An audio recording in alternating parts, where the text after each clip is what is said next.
ہم اللہ رب العزت کا شکر ادا کریں، اس خالق کا، اس مالک کا، اس احسان پر، اس انعام پر شکر ادا کریں کہ اس مالک نے ہمیں وقت سے پہلے اپنے گھر میں حاضری کا موقع نصیب فرمایا۔ دعائیں کیجئے کہ اللہ رب العزت ہم سب کی آج کی اس حاضری کو اللہ بے انتہا قبول فرمائے۔ زور سے کہہ دو آمین آمین۔ دیکھیں جمعہ کا وقت جو ہوتا ہے بہت مختصر سا وقت ہوتا ہے، 25 سے 30 منٹ، اور کہیں پر تو صرف 15 سے 20 منٹ ہوتے ہیں۔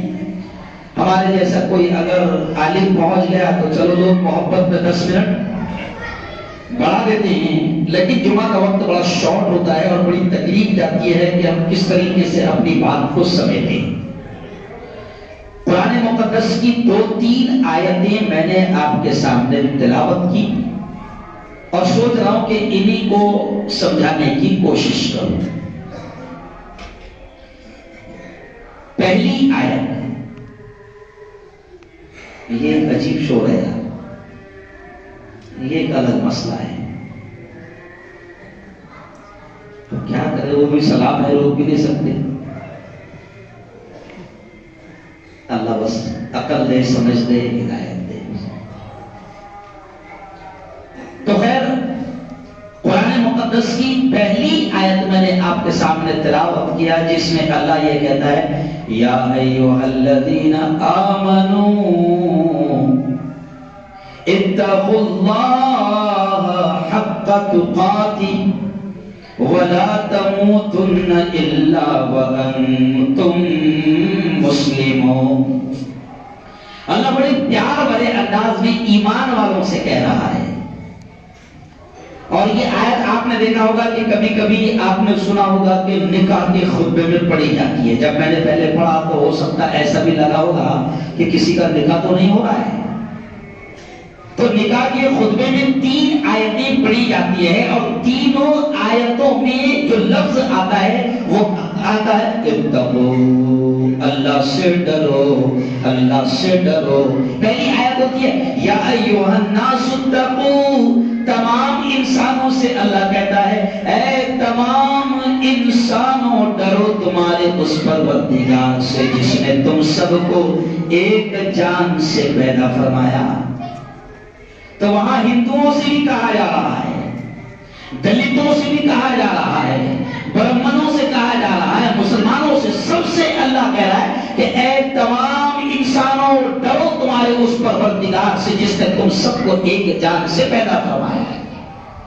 ابھی جو 2 آیتیں خطبہ نکاح میں پڑھی جاتی ہے اس میں بھی یہ کہا جاتا ہے کہ اے ایمان والو اللہ سے ڈرو، اس طرح ڈرو جس طرح اس سے ڈرنے کا حق ہے۔ اور یہی آیت میں نے پہلے پڑھا، اور میں یہی آیت سمجھانے کی کوشش کر رہا ہوں کہ آج جتنے بھی یہ جو حالات بگڑ رہے ہیں، چاہے وہ ملکی حالات ہو، عالمی حالات ہو، ایمان والوں کو مارا جا رہا ہے، دبایا جا رہا ہے، کچلا جا رہا ہے، مسلمانوں کا خون پانی سے زیادہ سستا ہو چکا ہے، مسلمانوں کی جانوں کی کوئی قدر نہیں ہے، یہ تمام حالات کا خلاصہ میں اکثر پورے ہندوستان میں یہ کہہ رہا ہوں کہ اصل مسئلہ یہی ہے کہ ہم تمام نے، خاص طور سے مسلمانوں نے، ایمان والوں نے اللہ سے ڈرنا چھوڑ دیا ہے، اور ان سے ڈر رہے ہیں جن سے ڈرنے کا ذرہ بھی کوشش بھی نہیں کرنا چاہیے تھا۔ اللہ ایمان والوں سے کہہ رہا ہے کہ اے ایمان والو اللہ سے اس طرح ڈرو جس طرح اس سے ڈرنے کا حق ہے۔ اب آپ ذرا غور کریں، اللہ کا شکر ہے ہم سب اللہ سے ڈرتے ہیں، اللہ کا شکر ہے، کوئی ایسا نہیں ہے جس کو اللہ کا ڈر نہ ہو۔ کسی نہ کسی لیول پر ہم سب کو اللہ کا ڈر ہے۔ بڑے سے بڑا زانی، بڑے سے بڑا پاپی، بڑے سے بڑا گناہگار، بڑے سے بڑا بدکار کہیں نہ کہیں کسی نہ کسی لیول پر اللہ سے ضرور ڈرتا ہے، لیکن اللہ کہہ رہا ہے کہ اس ڈر سے کام نہیں چلے گا نا۔ اللہ کہہ رہا ہے کہ اس ڈر سے کام نہیں چلے گا، بلکہ اللہ سے ایسے ڈرو جس طرح اس سے ڈرنے کا حق ہے۔ ابھی 1-2 مہینے کے بعد میں رمضان آئے گا.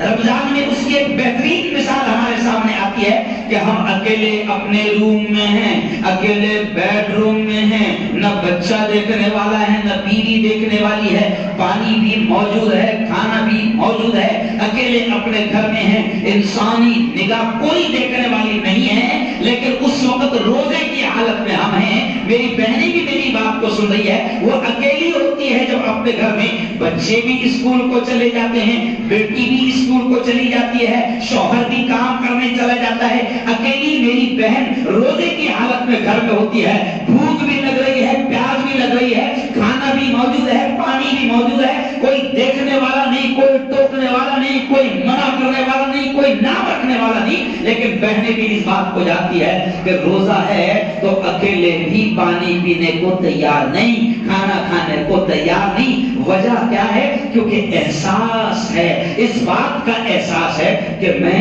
روزے سے ہوں. تو روزہ کیسے روکے رکھتا ہے؟ اکیلے میں بھی پانی پینے نہیں دیتا, اکیلے میں بھی کھانا کھانے نہیں دیتا.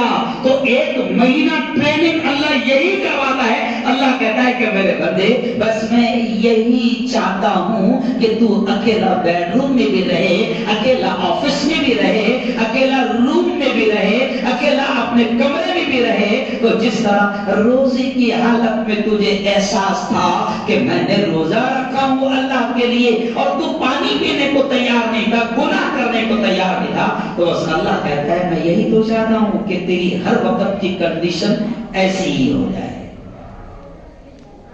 اور آج ایمان والے اگر اس چیز کو لے لیں دل اور دماغ پر کہ رب ہر جگہ حاضر ہے, ہر چیز کو دیکھ رہا ہے, وہ کسی چیز سے بے خبر نہیں ہے. اگر ایمان والے نے اس طریقے سے اپنا ایمان بنا لیا, پرابلم یہ آ گیا کہ یہ ایمان کی باتیں صرف زبان کی حد تک رہ گئی ہے, یہاں تک نہیں اتر رہی ہے. جبکہ اللہ نے اپنے نبی کے زبان سے بھی کہلوایا کہ تقوی, اتقوا, ڈرو, تقوی. نبی نے اشارہ کر کے کہا التقوی ہا ہونا, التقوی ہا ہونا, کہ تقوی یہاں ہوتا ہے, تقوی یہاں ہوتا ہے. زبانوں پہ ہمارے ایمان کی باتیں رہی, زندگی میں اللہ کے ہاتھ, موت اللہ کے ہاتھ, نفع اللہ کے ہاتھ, نقصان اللہ کے ہاتھ, مگر دنیا کے سارے خوف اور ڈر ہمارے دل میں بیٹھے ہوئے ہیں. اور جس کا ڈر ہونا چاہیے تو اس کا ڈر نہیں ہے.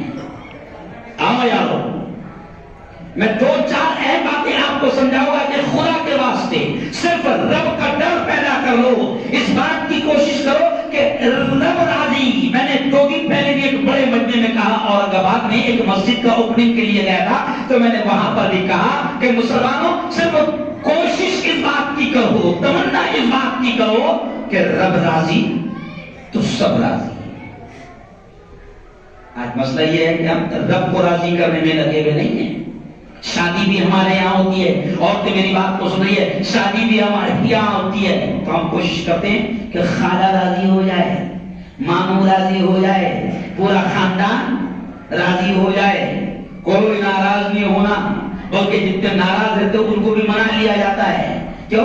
بہن 1 سال سے بول چال بنتی, مگر شادی کے موقع پر اگر بہن نہیں دکھے گی تو پورا محلہ کیا بولے گا, خاندان کیا بولے گا. تو 1 سال کی جس بہن سے بات بنتی اس کو بھی منا لیا جاتا ہے, کیونکہ شادی کا موقع ہے, سب راضی ہونا چاہیے. مگر نبی کی سنت ادا کرتے وقت نہ بہن یہ کوشش کرتی ہے, نہ ماں یہ کوشش کرتی ہے, نہ باپ یہ کوشش کرتا ہے, جس کا نکاح ہو رہا ہے وہ بھی یہ کوشش نہیں کرتا ہے کہ رب راضی ہو جائے. حالانکہ اعلان کیا ہوتا ہے, نکاح ہوں گا. اور نکاح کس کی سنت ہے؟ ارے بولو, اللہ کے نبی کی سنت ہے. مگر نبی کی سنت پورے منڈپ میں کہیں نظر نہیں آتی, اس کے باپ کی سنت نظر آتی. او یار, کوشش یہ کرو کہ رب راضی ہو جائے. میں تو اس وقت پورے ملک کے مسلمانوں کو یہ پیغام دے رہا ہوں کہ یہ دنیا کو چھوڑو. یہ پوری دنیا, راجو صاحب ایک عجیب بات یاد آ گئی ہے کہ یہ کبھی راضی ہو ہی نہیں سکتی. نہیں سمجھا؟ پورا خاندان کبھی راضی, ارے بولو, ہو ہی نہیں سکتا. اور ان کو راضی کرنے کے چکر میں تو اپنی دنیا بھی برباد مت کر، تو اپنے اخلاق اچھے بنا، اسلامی تعلیمات کے اعتبار سے کوشش کر کے کسی کا دل نہ دکھے، لیکن اگر تو یہ کوشش کرے گا کہ سب تیرے بالکل بن کے رہے، ایسا کبھی نہیں ہو سکتا۔ نبی کریم صلی اللہ علیہ وسلم کو سب سے پہلا پتھر اگر کسی نے مارا تھا تو وہ خود کے خاندان کے، خود کے چچا نے مارا تھا۔ تو دنیا کو راضی کرنے کے چکر میں تو اپنی آخرت کو برباد مت کر، تو کوشش کر کہ میرا رب راضی ہو جائے، تو کوشش کر کہ میرے نبی کی سنتوں کے مطابق میں زندگی گزاروں۔ اس کا بڑا فائدہ یہ ہوگا کہ تیری آخرت تو بنے گی ہی بنے گی، لیکن اگر تو نے رب کو راضی کرنے کی کوشش کیا تو اس کا بڑا فائدہ سب سے پہلا یہ ہوگا کہ اللہ دنیا کو تیرے قدموں میں لا کر ڈال دے گا۔ آج ہم دنیا کو راضی کرنے کے چکر میں لگے ہوئے ہیں تو دنیا راضی ہونے کو تیاری نہیں ہے، پورا خاندان راضی ہونے کو تیاری نہیں۔ اچھا تو نے ان کا کچھ نہیں بھی بگاڑا تو تیری ترقی بھی تو تیرا پرابلم بنی ہوئی ہے، تیری ترقی بھی تو خاندان والوں سے دیکھی نہیں جاتی، تو تو کب تک ان کو راضی کرے گا؟ رب کو راضی کرنے کی کوشش کر۔ آجا 5 مرتبہ تیرا رب بلاتا ہے، 5 مرتبہ تیرا رب تجھے دعوت دیتا ہے، حی علی الصلاۃ، آجا میرے بندے، آجا نماز کو آجا، حی علی الفلاح، آجا میرے بندے، دیکھ تیری کامیابی اسی میں ہے۔ 5 مرتبہ تیرا رب تجھے بلا رہا ہے مگر تو آنے کو تیار نہیں، اور تجھے یہ خیال بھی نہیں آتا کہ 5 مرتبہ بلانے پر بھی میں نہیں جا رہا ہوں تو وہ کتنا ناراض ہو جائے گا۔ مثال دیکھو، آپ کے گھر میں شادی ہے، آپ کے بیٹے کی شادی ہے، آپ کے بیٹے کی شادی ہے، آپ نے خاندان کے کسی ایک شخص کو روکا، اس کے گھر پر جا کر دیا۔ کیسے دیا؟ جا کر دیا۔ اب اگر وہ نہیں آیا، پھر 6 مہینے کے بعد اس کے وہاں شادی ہے اور تیرے خاندان نے تیرے سے پوچھا کہ وہاں کب جا رہے ہیں، تو پھر کیسا ہو جائے گا؟ یار ان کے بعد جائیں گا اس لیے ڈھاک کے بھی دیکھے گا نہیں، گھر کو دیا تھا میں نے جا کر رکا، آیا گیا وہ اس کے گھر کو جا کے دیا تھا، آیا گیا وہ، تو ایک مرتبہ تو نے اس کو دعوت دیا، وہ نہیں آیا تو تو اتنا ناراض کہ تو اس کے گھر کو ڈھانکنے کو بھی تیار نہیں۔ تو جو رب تجھے 5 مرتبہ دعوت دیتا ہے اور بازو میں رہ کر بھی تو نہیں آتا ہے تو ذرا سوچ کہ وہ کتنا ناراض ہوتا ہوگا۔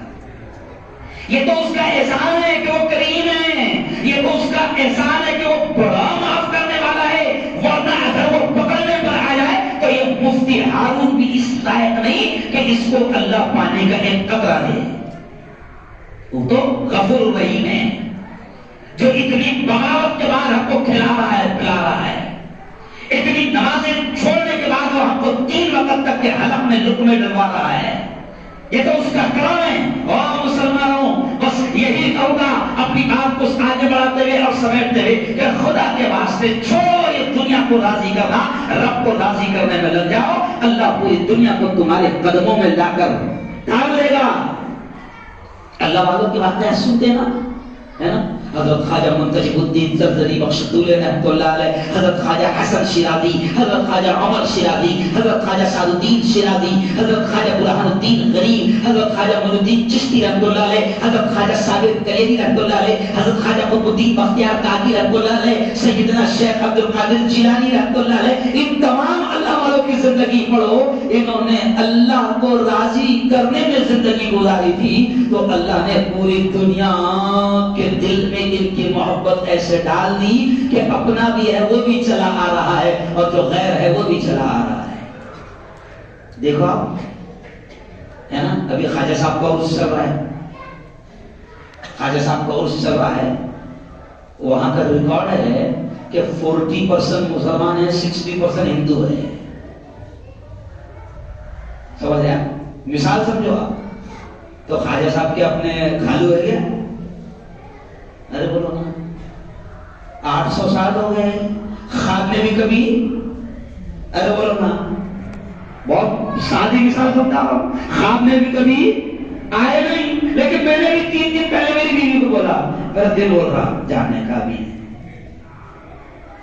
کیا بولا میں نے میری گھر والے کو؟ کہ بہت دن ہو گئے یاد آ رہی خواجہ صاحب کی۔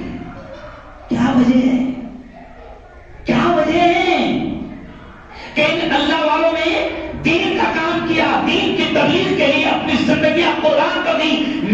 میرے ہم سب کے نبی خواجہ کے خواب میں آ کر اور اشارہ کر کے یہ بول رہے ہیں کہ معین الدین تیرا نام دین کی مدد کرنے والا ہے۔ دیکھ وہ ہندوستان میں کفر عام ہو گیا، شرک عام ہو گیا، بت پرستی عام ہو گئی، معین الدین تو دین کی مدد کرنے والا ہے، جا اس علاقے میں توحید کا پیغام عام کر، اسلام کی تعلیم کو عام کر۔ میرے خواجہ سنگر سے چلے آئے اور وقت کی حکومت نے لاکھ روکنے کی کوشش کی، مگر آج اس وقت کی ظالم حکومت اتنی پریشان ہے کہ 40% مسلمان پہنچ رہے ہیں اور 60% ہندو پہنچ رہے ہیں۔ وجہ کیا سمجھانے کی کوشش کر رہا ہوں کہ جنہوں نے اپنی زندگی کو اللہ کے حکم کے مطابق گزارنے کی کوشش کیا، اللہ نے اپنے تو اپنے غیروں کے دلوں میں بھی محبت کو ڈال دیا۔ تو کوشش کرو۔ آؤ ایک اور بات سمجھاؤں گا، دیکھو موت کبھی بھی آ سکتی ہے، رب کو راضی کرنے کی فکر کرو، موت کبھی بھی آ سکتی ہے۔ پہلے بھی تو تھوڑا سا بڈھے کو بھی بھروسہ رہتا تھا کہ ابھی کیا ہوا، نہیں رہتا تھا۔ پہلے 80-90 سال کے بڈھے کو بھی اگر بولو نا، جیسا خاندیش میں ہمارے یہاں بولتے ہیں، اگر کسی کا بڈھے کا مذاق اڑانا ہے تو خاندیش میں کیا بولتے ہیں؟ بابا کھچڑی کب کھلائیں گے، یعنی کب جائے بابا؟ تو 90 سال کا بڈھا بھی کیا بول رہا، ابھی کیا ہوا، ابھی تو نواسی کی شادی دیکھوں گا، پوتے کی شادی دیکھوں گا، ابھی کچھ نہیں ہوا میرا۔ تو پہلے بڈھے کو بھی بھروسہ رہتا تھا، اب تو کورونا نے بتا دیا کہ وہ 6 پیک والے مضبوط جوان کو بھی بھروسہ نہیں ہے کہ بازار میں جانا واپس آؤں گا کہ سیدھا ICU میں جاؤں گا۔ اب جوان کو بھی بھروسہ نہیں ہے، کیا بولتے اس کو 6 پیک بولتے نا، 6 گٹلیا مضبوط جوان۔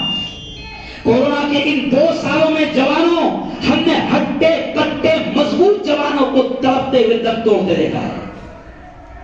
کوئی خاندان شاید ایسا نہیں ہے کہ جس کا کوئی نہ کوئی قریب کا یا دور کا رشتہ دار کورونا کی وجہ سے دنیا سے نہ گیا ہو۔ لاکھوں کی تعداد میں لوگ دنیا سے گئے ہیں۔ کورونا نے ہم کو بتا دیا ہے کہ دیکھو مرنے کی تیاری کرو۔ پچھلے ہفتے میرا عنوان تھا، پچھلے ہفتے میرے 2 ہفتے پہلے میرا عنوان تھا کہ نبی نے کہا ہے کہ عقل مند کون ہے نا، جیسا ہم بولتے عقل مند کون، عقل ہمارے دماغ میں کیا عقل مند کون، جو 1 پلاٹ کے 10 کر لے نہیں رہتا۔ عقل مند کون، کئی لوگوں کو میں نے دیکھا، کئی لوگ بولتے ہیں مفتی صاحب ہوشیار تو وہ نکلا ہو، ہوشیار تو وہ نکلا ہو، گاؤں سے آیا تھا تو یار کے پاس گولڑی بھی نہیں تھی، لیکن آج سپریم میں پڑا ہے، 2-3 دن پڑا ہے، کارخانہ گھر میں، گاڑی بھی گھر کے سامنے، تو لوگ مثال دیتے ہوشیار تو وہ نکلا ہو، ہوشیار وہ نہیں۔ نبی نے کہا عقل مند وہ ہے جو موت سے پہلے، مرنے سے پہلے مرنے کی تیاری کرے۔ ایسا موت کب آنا ہے؟ ایک ہی چیز ایسی ہے جس کا کوئی بھروسہ نہیں ہے۔ میں ابھی بول رہا ہوں، میرے پروگرام میں بھی لگاتار ابھی دیکھو 3 ہفتے سے مجھے خود کو نہیں اچھا لگ رہا تھا، 3 ہفتے سے مسجد میں اعلان ہو رہا تھا اگلے جمعہ کو مفتی ہارون آئیں گے، اگلے جمعہ کو مفتی ہارون آئیں گے۔ تو اب کل بھی میرے پاس میں جیسے میں جلگاؤں پہنچا تو بڑی مسجد والے سب آ گئے کہ مفتی صاحب کل کا جمعہ دے دو ہم کو، تو میں نے کہا اب تو سپریم والے سے ہمارے، لیکن میں بھی کیا کروں، مجھے پورے ہندوستان میں ایسا تبرک بانٹنا پڑتا، پورے ہندوستان میں، کیونکہ اب اس وقت ملک میں بولنے والے کم بچے ہیں، 1% ہے، اور ملک میں ظالموں نے ایسا ماحول بنا دیے کہ جن کے پاس میں پاور ہے وہ لوگ بھی بول نہیں رہے، گھر میں بیٹھے ہوئے۔ تو ایسے وقت میں باولے کی قدر بڑھ گئی، نہیں سمجھا؟ باولے سے نا آج کے زمانے میں، کیونکہ ہر آدمی اپنے آپ کو بچانے میں لگے رہے، اور جو ایسے باولے چالے کر رہا اس سے بڑا باولا کون؟ تب پورے ملک میں قدر بڑھ گئی۔ دن میرے پاس میں خالی نہیں، تاریخ میرے پاس میں خالی نہیں، جلگا والوں کو 4 مہینے میں تاریخ مل رہی ہے، مجھے خود کو بھی نہیں اچھا لگتا ہے۔ سب کے گھروں کیا ہے کہاوت، گھر کے پیروں کو ملینے کی چوری، تو مجھے بھی نہیں اچھا لگتا، لیکن پورے ملک میں ابھی میں ظلم اور ظالموں کے خلاف بول رہا ہوں۔ لیکن میں آپ کو، وہ میرے جوانوں، میں آپ کو یہ کہہ رہا ہوں، میرے بھائیوں، میں آپ کو کہہ رہا ہوں کہ نبی پاک نے فرمایا ہے کہ عقل مند وہ ہے جو مرنے سے پہلے مرنے کی تیاری کرے۔ آج مجھے خود کو بھروسہ نہیں ہے کہ میں ابھی پورا بیان مکمل کروں گا یا نہیں کروں گا، کسی کو کوئی بھروسہ نہیں ہے۔ اس لیے آج میں آپ سے کہہ رہا ہوں کہ وقت اللہ نے ابھی دیا ہے، ابھی جو کما لیا کما لیا، ابھی اگر اللہ نے مال دیا کر لے حج۔ دیکھو میں بہت صاف بات کہہ رہا ہوں، ابھی اگر اللہ نے مال دیا کر لے حج، ابھی اگر اللہ نے مال دیا بنا لے کوئی مسجد، اگر اللہ نے زیادہ دیا ہے تو بنا لے تیری اپنی زندگی میں کوئی اللہ کا گھر، کہ قیامت تک جب تک کہ وہ اللہ کا گھر رہے گا اور تو مر جائے گا، لوگ اس میں نماز پڑھتے رہیں گے لیکن اس کا ثواب تجھے ملتا رہے گا۔ ابھی میں چکلون گیا تھا 2 ہفتے پہلے، جب آپ کو پہلا ہفتہ دیا تھا، تو وہاں بڑی مسجد کا مجھے فون آیا کہ حضرت وہ آدمی جو ہے وہ جانے والا ہے، اس نے اکیلے میں پوری مسجد بنایا اور اس کی تمنا ہے کہ آپ ہی کو آ کر جمعہ پڑھا کر اوپننگ کرنا ہے۔ تو میں وہاں گیا تو میں نے امام صاحب سے کہا کہ امام صاحب یہ اتنی شاندار مسجد اکیلے آدمی نے بنایا تو میرے کو اس سے ملاؤ تو صحیح۔ تو امام صاحب نے کیا بولے، اس نے آپ سے مل بھی لیا اور نماز پڑھ کے نکل بھی گیا۔ اور پھر امام صاحب نے بتایا کہ مفتی صاحب یہ بات اس کی بیوی، اس کی ماں اور اس کے بچوں کو نہیں معلوم ہے۔ نہیں سمجھا؟ ایسے بھی اللہ کے بندے ہے۔ اس نے کہا امام صاحب پیسے لگتے جائیں گے بولتے جانے کا، ہر ہفتے کی جتنی مزدوری لگتی بولتے جانے کا، جو جو سامان آ رہا بولتے جانے کا۔ تو وہ اللہ کے بندے نے اتنا بڑا گھر بنایا۔ امام صاحب کہتے کہ مفتی صاحب وہ صرف اس کو معلوم، میرے کو معلوم اور ارے بولو اللہ کو معلوم۔ جب اس سے پوچھا گیا کہ بھائی تو یہ کام کیوں کر رہا ہے، کہا کہ مفتی صاحب بہت دولت اللہ نے دیا۔ امام صاحب نے بولے، وہ کہتا ہے کہ بہت دولت اللہ نے دیا لیکن یہ دولت چھوڑ کر چلا جاؤں گا، بعد میں رشتہ دار اور بچے لڑیں گے، میرے جانے کے بعد میں میرے نام پر کوئی اچھا کام کریں گے کہ نہیں کریں گے، کوئی بھروسہ نہیں ہے، کیونکہ ابھی کی اولاد تو سبحان اللہ ہے۔ نہیں سمجھے آپ؟ ماشاء اللہ ہے، کیونکہ سب تیرے ہی کرم ہے، تو نے تربیت دی ویسے کیا ہے۔ مدینے کا ایک ویڈیو آیا، مدینے کا یارو افسوس بھی ہوتا ہے بولتے ہوئے کہ باپ کو قبر میں رکھ رہے ہیں اور دولت باپ نے بہت چھوڑا تھا تو قبر میں رکھتے رکھتے وہ جو قبر جن پہاڑوں سے کھودی گئی، جن کدالیوں سے کھودی گئی، بھائیوں میں جھگڑا وہیں شروع ہو گیا۔ یہ میں اشارہ کر رہا ہوں کہ ہم اپنی زندگی میں کچھ کر لیں، یہ عقل مندی ہے۔ اولاد ہمارے نام پہ کرے گی راجب صاحب، کوئی گارنٹی نہیں۔ یہ بھی اس لیے کہہ رہا ہوں کہ بہت سارے لوگوں کو میں نے ملا کہ میں حج کو کیوں نہیں جاتا۔ مفتی صاحب اپنی ذمہ داری ہے بچوں کی سیٹنگ کر دینا، اور وہ بچے کرائیں گے، بچے کرائیں گے، شریعت میں ایسا نہیں ہے۔ اگر تیرے پاس مال آ گیا تو حج کر لے، بچوں کی شادیاں تیرے پر فرض نہیں ہے۔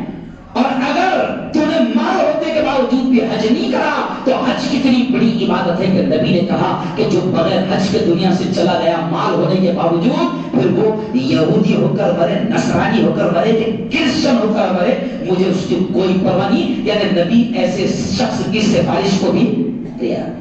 اور ہم سوچتے بچے لڑائیں گے، کوئی بچے نہیں کرائیں گے، ابھی جتنا ہے نیکیاں کرو۔ اس لیے اب بات ختم کرتے کرتے کہوں گا کہ ابھی اللہ نے موقع دیا ہے، ابھی جو نیک کام کر سکتے ہیں کر لو، اور کچھ ایسا پودا اگا دو، دھیان دو کہ کچھ ایسا پودا اگا دو کہ چلے جاؤ دنیا سے تو بھی اس کا ثواب ملتا رہے۔ مان لو اللہ نے مجھے، نبی پاک نے فرمایا کہ آدمی مر جاتا ہے تو اس کے اعمال ختم ہو جاتے ہیں، اس کے اعمال ختم ہو جاتے ہیں۔ اب وہ نماز، مر گیا نماز پڑھ نہیں سکتا، مر گیا زکات دے نہیں سکتا، مر گیا حج نہیں کر سکتا، مر گیا روزہ نہیں رکھ سکتا۔ نبی پاک نے فرمایا ہے لیکن کچھ کام ایسے ہیں کہ اس کے مرنے کے بعد بھی اس کا اکاؤنٹ شروع رہتا ہے، اس کو ثواب ملتا رہتا ہے۔ جیسے اگر کسی بستی میں اس نے پانی کی ضرورت تھی اور اس نے ہینڈ پمپ کا پانی کا کنویں کا انتظام کر دیا، اللہ کے بندے جب تک اس سے پانی پیتے رہیں گے اس کو ثواب ملتا رہے گا۔ کسی جگہ پر اس نے مدرسہ بنا دیا، جب تک کہ وہاں پر بچے پڑھتے رہیں گے اور قرآن حافظ بنتے رہیں گے اس اس کو ثواب ملے گا. اگر کسی جگہ پر اس نے مسجد بنا دیا, مسجد میں کچھ لگا دیا, جب تک کہ مسجد رہے گی, کیونکہ مسجد تو رہے گی, ہم چلے جائیں گے. بھائی ابھی دیکھو یہ مسجد ہے, میں چلا جاؤں گا, میں مر جاؤں گا, ٹرسٹی مر جائیں گے, آپ مر جائیں گے, لیکن مسجد تو جگہ پر رہے گی. اب جن جن لوگوں نے اس مسجد میں دیا تھا, جو ہو سکتا ہے کچھ لوگ ایسے بھی ہو گئے جو چلے گئے, کچھ لوگ ہو سکتا ہے کسی نے 500 روپے دیا تھا, راجو صاحب 500 روپے دیا تھا, لیکن اخلاص سے دیا تھا 500 روپے, وہ دنیا سے چلا گیا, یہ اللہ کا گھر بن گیا. اب جب تک کہ یہ اللہ کا گھر رہے گا تب تک اس کو ثواب ملتا رہے گا. اب آخری بات سن لو, مسجد تو بن جاتی ہے, مسجد تو بن جاتی ہے, بلکہ مسلمانوں میں مسجد کا جوش بڑا خطرناک رہتا. اقبال رحمۃ اللہ علیہ نے شعر کہا ہے, علامہ اقبال نے, کہ مسجد تو بناتی شب بھر میں ایمان کی حرارت والوں نے, من اپنا پرانا پاپی ہے, برسوں میں نمازی بن نہ سکا. تو مسجد تو بن جاتی جوش جوش میں, بابری مسجد گری تو تم کو معلوم ہے 700 سال میں اتنی مسجدیں نہیں بنی جتنی 30 سال میں بن گئی. مسلمان جوش رہتا اپنا جوش. تو مسجد تو ڈر کر کے بن جاتی. کیوں؟ بلکہ ہمارے اکابرین, ہمارے بزرگ کیا کہتے ہیں کہ پہلے زمانے میں مسجدیں ایسی نہیں تھی, مسجدیں کچی تھی. تو ہمارے بڑے کیا کہتے ہیں کہ پہلے مسجدیں کچی تھی, نمازی پکے تھے. ابھی کیا ہو گیا؟ مسجدیں پکی, نمازی کچے. ابھی تو مسجدوں میں اے سی بھی لگ رہا, کیونکہ پہلے پنکھے میں جھاڑے ہوتے تھے.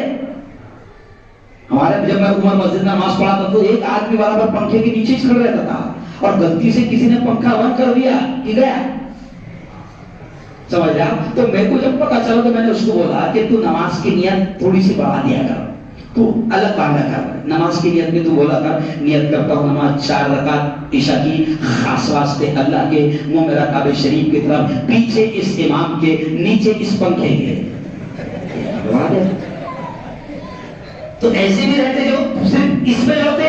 تو ابھی تو مسجدوں میں اے سی بھی لگ رہا, لیکن مسجدیں اتنی اچھی ہو گئی, سب کچھ ہو گیا, مگر اگر اس ان مسجدوں میں ہم آئے نہیں تو پھر کیا فائدے کا, کیا فائدے کا. اسی لیے اقبال نے کہا کہ من اپنا پرانا پاپی ہے, برسوں میں نمازی بن نہ سکا. اب چلو ایک خاص بات کہہ کے بات ختم ہوگا کہ اتنی شاندار مسجد بنی, لیکن راجب صاحب ایک چیز ہے کہ اس مسجد کے لیے تمہاری کوئی پراپرٹی ہے؟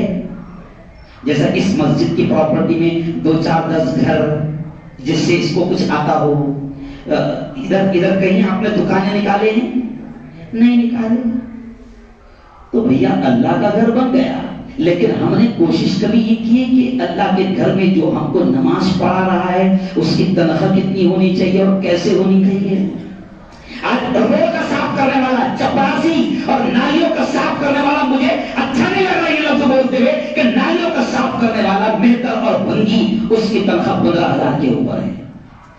اچھا نہیں لگ رہا مجھے, لیکن آج ہم نے اپنے اماموں کو اس کی چارنے بھی نہیں دے رہے. ہم لوگ اسکول میں ٹیچر پڑھا, A for apple, B for ball, اور تنخواہ لے رہا 30,000. 1 لاکھ ابھی پرائمری ٹیچر جو سرکاری ہے ان کی تنخواہ 1 لاکھ تک ہے. اور ہم کو جو نماز پڑھا رہا, ہمارے بچوں کو جو قرآن کی, ایمان کی, اسلام کی تعلیم دے رہا, کبھی تم نے سوچا کہ اس کی تنخواہ کتنی ہونی چاہیے؟ آج مزدور بھی جو ہے 500 روپے روز کما رہا ہے, اور آپ کے گھر میں, میرے گھر میں 5,000 روپے مہینے کا دودھ آتا ہے میرے گھر میں. تو کبھی سوچا ہے کہ امام کا گھر کیسے چلتا ہوگا؟ ارے وہ خوددار ہوتے ہیں امام, کیونکہ میں بھی امام رہا ہوں. اللہ نے ہم کو جو علم دیا ہے وہ زبان کھولنے نہیں دیتا, مجبوری کو بتانے نہیں دیتا, لیکن اگر امام پریشان رہے گا تو یاد رکھو پوری قوم پریشان رہے گی. بہت خطرناک جملہ کہہ رہا ہوں. جن قوموں نے ایمان کی طرف کی اللہ نے ان کو نوازا. سعودی عرب کی ایک مثال سن لو. سعودی عرب کا جب سرکار کا ٹھپا لگتا ہے نا, ٹھپا, تو جو بادشاہ ہے دنیا کے حساب سے, جو بادشاہ ہے شاہ سلمان, تو اس کے ٹھپے میں نیچے لکھا رہتا خادم الحرمین والشریفین, یعنی مکے مدینے کا نوکر. اور جو امام ہے نا جس کو اپن نوکر سمجھتے, اس کے ٹھپے پہ لکھا رہتا امام الحرمین والشریفین, مکہ مدینہ کا بادشاہ. امام کے معنی کیا ہوتے؟ بادشاہ. اور ہم نے بادشاہ کی حالت نوکروں سے بھی بری بنا دی ہے. تو کہاں سے؟ اب کئی لوگ ہم کو بولتے ہیں کہ مفتی صاحب نماز میں دل نہیں لگتا ہو، ایسا خیال ادھر ادھر بھٹکتے. تو میں نے کہا تیرے امام کا بیٹا آئی سی یو میں ایڈمٹ ہے، وہ امام خود وہاں آئی سی یو میں ہے تو اس کا دماغ یعنی تو تیرا کہاں سے رہنا ہے؟ نہیں سمجھا؟ یعنی جب امام پریشان ہے تو سوچ رہا کہ تیرا دماغ لگ رہا ہے، تیرا امام کا دماغ یعنی ہے کیونکہ تو نے امام کا اتنا برا حال کیا ہوا ہے. میں خود امام رہا، میرے بچے 20 سال تک کے میں دواخانہ میں رہا، ایک دن کا خرچہ 5000 لگ رہا اور امام صاحب کی تنخواہ اس وقت مہینے میں 3000 اور وہاں ڈیلی کا 5000 دواخانے میں لگ رہا. تو بتاؤ امام کا دماغ کہاں رہے گا؟ کیسے انتظام کرنا ہے؟ ہم نے اماموں کی حالت کوئی بنا رکھی ہے. میں آپ سے کہوں گا کہ امام کو جو بھی تنخواہ ہے، مجھے اس سے کوئی لینا دینا نہیں کہ آپ تنخواہ کیا دیتے ہیں، لیکن میں آپ سے کہوں گا کہ بڑھاؤ امام کی تنخواہ، اپنے مؤذن کی تنخواہ بڑھاؤ، اللہ کے گھر کی خدمت کرنے والوں کی تنخواہیں بڑھاؤ. یہ خوش رہیں گے انشاءاللہ سماج خوش رہے گا. اور ان کی تنخواہوں کو اللہ کا شکر ہے، مجھے اتنا تو معلوم ہے کہ جس طریقے سے کہ آپ وقت پر تنخواہ دیتے ہیں، لیکن اس سے کام نہیں چلے گا، تنخواہیں بڑھاؤ. اچھا تنخواہ بڑھانے کے لیے جب آپ کی مسجد کی کوئی پراپرٹی نہیں ہے تو میں آپ سے کہہ رہا ہوں، او میرے جوانوں، میں آپ سے کہہ رہا ہوں، نبی پاک نے فرمایا ہے کہ جو اللہ کے گھر کی فکر کرتا ہے اللہ اس کے گھر کی فکر کرتا ہے. اگر ہم چاہتے ہیں، میں مفتی ہارون آج میں تم کو دل کھول کے بول رہا ہوں کہ یہ مفتی ہارون جو اپنی جان کی پرواہ نہ کرتے ہوئے، جبکہ دشمنی کا ماحول ہے، ملک کے حالات خراب ہے، جان کی پرواہ نہ کرتے ہوئے پورے ہندوستان میں گھومتا ہوں اور بولتا ہوں ظالموں کے خلاف. اس کی وجہ یہ ہے کہ مفتی ہارون کا کہیں نہ کہیں یہ ایمان بڑھ گیا ہے کہ اللہ رکھوالی کرتا ہے، اور اس لیے رکھوالی کرتا ہے کہ میں اس کے دین کا کام کر رہا ہوں اور اس کا وعدہ ہے جو میرے دین کا کام کرے گا میں اس کا انتظام کروں گا. میں آپ سے کہہ رہا ہوں کہ اگر چاہتے ہو گھروں میں برکتیں رہیں، بہنیں بھی میری بات کو سن رہی ہے، میں بہنوں سے بھی کہوں گا کہ اگر چاہتے ہو گھروں میں برکتیں رہیں، جھگڑے نہ ہو، سکون رہے، تو میں آپ سے کہتا ہوں کہ آپ کے محلے میں جو اللہ کا گھر ہے تم اس کا خیال رکھنا شروع کرو، اللہ تمہارے گھروں کا خیال رکھے گا. آج میں آپ سے کہہ رہا ہوں، آج بس 2 منٹ میرے پاس میں بات نہیں ہے کیونکہ وقت کیونکہ یہاں مزدور لوگ بھی آتے ہیں، MIDC سے زیادہ وقت نہیں لے سکتا میں. تو 2 منٹ میں آپ سے کہوں گا کہ اب مسجد کی کوئی پراپرٹی نہیں ہے، مسجد کی کوئی انکم نہیں ہے. پہلے تو میں آپ کو مبارکباد دوں گا سپریم کالونی والوں، واقعی میں نبی نے کہا ہے کہ نام کا اثر پڑتا ہے. تو سپریم کے معنی سپریم ہوتے ہیں، لوکل نہیں ہوتے ہیں، سپر. تو یہاں پہ سپریم کالونی والوں نے واقعات اپنے سپر ہونے کا ثبوت دے دیا کہ اتنا شاندار اللہ کا گھر. جب میں باہر سے بھی آج پہلی مرتبہ میری بیوی بھی جمعہ سننے آئی، میری بیوی خود ساتھ گئی، اس نے بولی تمہاری بہت تعریف سنی، میں نے ذرا چلو میں بھی جاتی ہے. تو آج اس لیے میرے کو اچھا بیان کرنا تھا.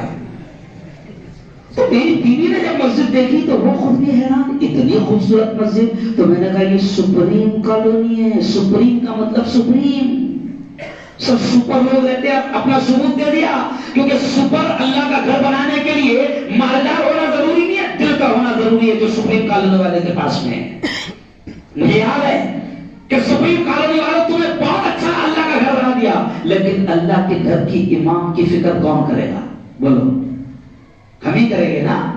اچھا کون کرے گا؟ ذرا دیکھو، اللہ سب دیکھتا بلا، کون کرے گا؟ ایسا دونوں ہاتھ اٹھا کر مجھے بتاؤ کہ ہم اللہ کے گھر کی اور اللہ کے گھر کے امام کی فکر کریں گے. ایسا دونوں ہاتھ اٹھا کے بتاؤ جلدی سے. دیکھو اللہ دیکھ رہا ہے، کریں گے انشاءاللہ ماشاءاللہ. تو میں آپ سے اپیل کر رہا ہوں، میری ذات سے میں اپیل کر رہا ہوں کہ دیکھو امام مسجد کی پراپرٹی نہیں ہے تو امام کی تنخواہ لیٹ نہیں ہونی چاہیے. امام کی تنخواہ آج میرا خیال کتنا بھی چھوٹی سی مسجد ہو تو اس کا مہینے کا خرچہ 20-25 ہزار رہتا. پٹیل صاحب کتنی بھی چھوٹی مسجد ہو، لائٹ بل یہ سب ساری چیزیں ہیں، یہ اپنے بابا کی حکومت نہیں ہے. ہر مسجد کا 20-25 ہزار روپے خرچہ رہتا.